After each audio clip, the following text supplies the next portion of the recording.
Kung 6 months up na yung mga anak nyo guys, i-flex ko itong Dr. Isla na water bottle guys. So pwede itong lagayan ng milk or kaya water guys. So ang ganda ng quality na to guys ha. So parang yung sa mall guys, yung meron sa price range na 499 hanggang 899 guys. So ganito siya guys, very hygienic po siya kapag buksan nyo po.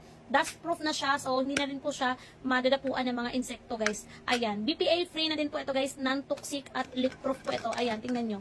Napakaganda niya guys. Maganda talaga yung quality niya. Tapos itong plastic niya guys, matibay, hindi po siya ma-press guys ha. Ayan, makapal siya. Tingnan niyo na lang po. Ayan oh.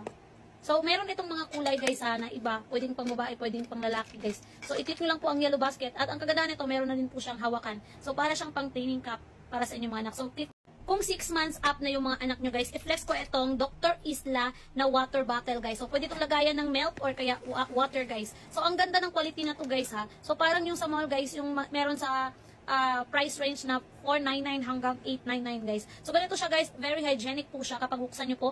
Dust proof na siya, so hindi na rin po siya madadapuan ng mga insekto guys. Ayan, BPA free na din po ito guys, non-toxic at leak proof po ito. Ayan, tingnan nyo. Napakaganda niya guys. Maganda talaga yung quality niya. Tapos itong plastic niya guys, matibay, hindi po siya ma-press guys ha. Ayan, makapal siya.